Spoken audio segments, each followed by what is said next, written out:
वचन के सुना हमारे महिमान वचन के सुना यीशु बिना दे सारा जीवन दिया।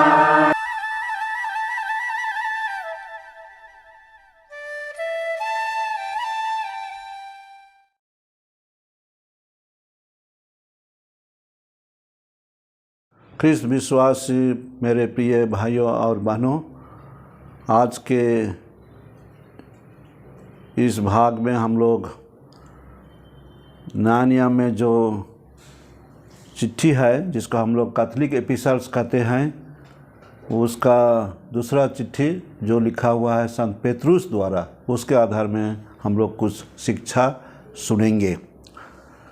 बीते कड़ी में मैं बताया था कि नया नियम में 7 चिट्ठी है जिसको हम लोग कैथोलिक चिट्ठी कहते हैं। कैथोलिक इसीलिए कि ये सबों के लिए लागू हो सकता है, कोई निर्दिष्ट समुदाय के लिए नहीं। जैसे संत पौलुस लिखे हैं एफेसुस की, कोलोसे की, गलाती मंडली, वैसा नहीं, लेकिन ये चिट्ठी ऐसा ढांचा से लिखा गया है कि सबों के लिए लागू होता है। तो इसे हम लोग, मैं परिचय दिया था, थोड़ा सा दोहरा रहा हूँ ताकि जो लोग नहीं सुने थे वो लोग भी सुन सकेंगे। तो ऐसी चिट्ठी हम लोग 7 चिट्ठी पाते हैं नया नियम में। और आज मैं दूसरा चिट्ठी लिखने वाला जो पेत्रुस है, उसका चिट्ठी के बारे में कुछ मैं परिचय दूंगा। सबसे पहले तो चिट्ठी का शुरू भाग में वे अभिवादन देते हैं।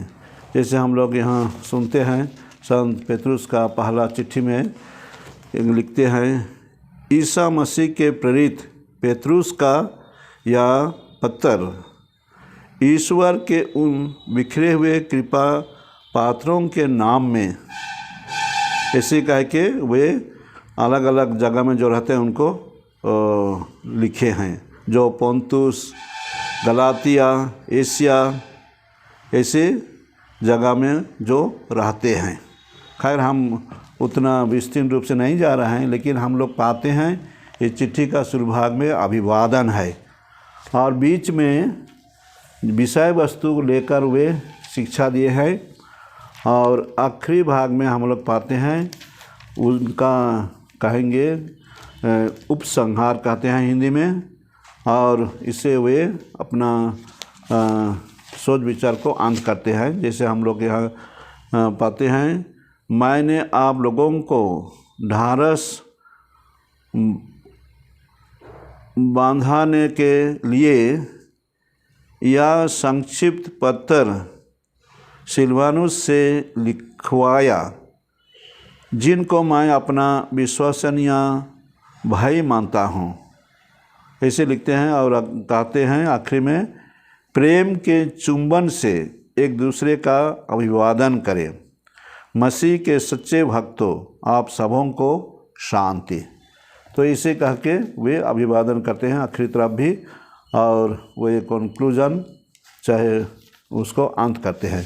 तो मैं यही कहना चाहता हूँ कि संत पेत्रुस जो यीशु ख्रिस्त के नज़दीक से शिष्य थे, वे अपना अनुभव था यीशु ख्रिस्त के साथ रहने के बावजूद,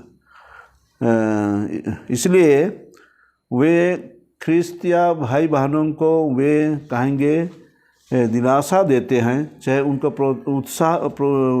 उत्साहित करते हैं कि ख्रिस्तिया विश्वास में जीने के लिए यीशु ख्रिस्त का जो जीवन में जो घटा दुख भोग कहते हैं, सफरिंग, वो भी धर्म गुरुओं के हाथ में, और उसी से हम लोग को सीखना चाहिए। और यदि कोई ऐसे ही हम लोग को सामना करना पड़े तो हम लोग सोचेंगे कि ये हमारे लिए एक अच्छा मौका है कि ख्रिस्त का जीवन को हम लोग अनुकरण करने के लिए मौका मिला है। और उसी के साथ में वे भी जोड़ देते हैं, हम लोग पाते हैं पहला अध्याय में वे कहते हैं, पवित्र बनो क्योंकि मैं पवित्र हूँ। ये जो ये है पुराना नियम का बात को वे दोहराते हैं। और वे सलाह देते हैं कि ईश्वर के अनुरूप जीवन जीने के लिए हम लोगों को क्या करना चाहिए। वे लिखते हैं, इसलिए आप लोग सतर्क और संयमी बने रहें और उस अनुग्रह पर पूरा भरोसा रखें जो ईसा मसीह के प्रकट होने पर आपको प्राप्त होगा। कैसे लिखते हैं सबको मैं नहीं पढ़ रहा हूँ, लेकिन उनका शिक्षा इसी आधार में है। और वे कहते हैं निष्कपट भ्रातृ प्रेम, भाईचारे का व्यवहार, चाहे दूसरों को जो प्यार देने का बात है वो हम लोग निष्कपट अर्थात सरल और सचोट मन से हम लोग करें। आप लोगों ने आज्ञाकारी बनकर सत्य को स्वीकार किया और इस प्रकार अपने आत्माओं को पवित्र कर लिया है। इसलिए अब आप लोगों को निष्कपट भ्रातृ प्रेम, सारे हृदय और सच्ची लगन से एक दूसरे को प्यार करना चाहिए। ऐसी बातें वे लिखते हैं। और उनका चिट्ठी लिखने का मुख्य विषय हम लोग दूसरा चिट्ठी जो पेतरुस का दूसरा चिट्ठी है उसमें ये बातों को वे लिखते हैं कि यीशु ख्रिस्त का आने तक और अभी का बीच में जो हम लोग का समय है उसको हम लोग कैसे जिएंगे। इसलिए ख्रिस्त भाई बहनों को वे सलाह दिए हैं और वही सलाह के आधार में विभिन्न विषयों को वे लिखे हैं। और वे हम लोग का ख्रिस्तिया बुलाहट के बारे में लिखे हैं और अपना जो कहेंगे सत्य में चलने के लिए हम लोग को दृढ़ रहना चाहिए और झूठे शिक्षकों से सावधान रहना चाहिए। और वे भी दोहराते हैं कैसे मसीह का प्रभु का पुनरुत्थान को हम लोग को समझना चाहिए और ये सब बातों में वे शिक्षा दिए हैं।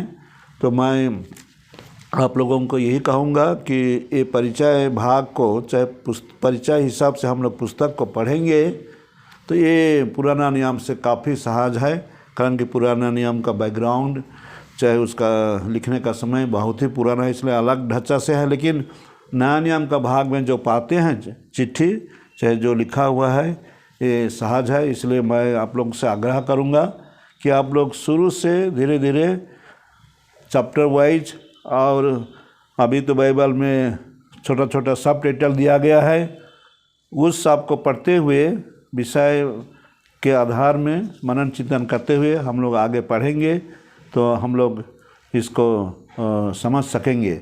आखिरी तरफ वे कहते हैं जगते हुए सावधान रहें। हम लोगों को सावधान रहने के लिए वे परामर्श देते हैं। इसलिए प्यारे भाइयों, इन बातों की प्रतीक्षा करते हुए इस प्रकार प्रयत्न करते रहें कि आप लोग प्रभु की दृष्टि में निष्कलंक, निर्दोष तथा उसके अनुकूल हो। ऐसी बातें वे शिक्षा दिए हैं। प्रिय भाइयों और बहनों, ये दोनों पुस्तक को आप लोग शुरू से आखिर तक भाग भाग करके पढ़ सकते हैं, लेकिन शुरू से आखिर तक एक बार पढ़िए।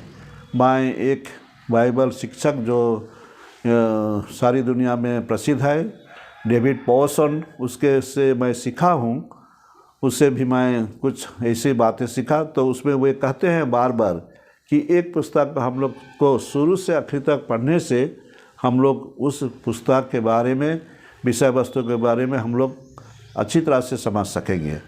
और ज़रूर परिचय तो थोड़ा पढ़ना ही पड़ेगा, इसलिए मैं इसको परिचय हिसाब से आप लोगों को बता रहा हूँ। और पेतरुस का अनुभव, पेतरुस यीशु ख्रिस्त के साथ में जो सुने, जो देखे, उसी अनुभव से वे लिखे थे। इसलिए उसी भावना से यदि हम लोग इस पुस्तक को पढ़ेंगे, पहला चिट्ठी, दूसरा चिट्ठी पेतरुस का, तो ज़रूर हम लोग समझेंगे। तो आज का शिक्षा को मैं यही अंत करता हूँ। ज़रूर ये शिक्षा आप लोगों के लिए मदद करेगा और ये हमारे ख्रिस्तीय जीवन में, चाहे हमारे आध्यात्मिक जीवन में ये अच्छी बात है कि हम लोग इसको अपने जीवन में अपनाएंगे।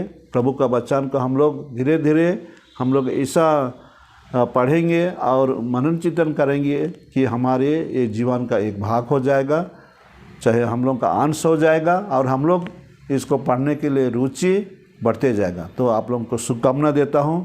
प्रभु का वचन को दिल से, हृदय से अपनाने के लिए, पढ़ने के लिए आगे बढ़ते रहिए। प्रभु का आशीर्वाद आप सबों को मिले। आप लोगों को धन्यवाद देता हूँ।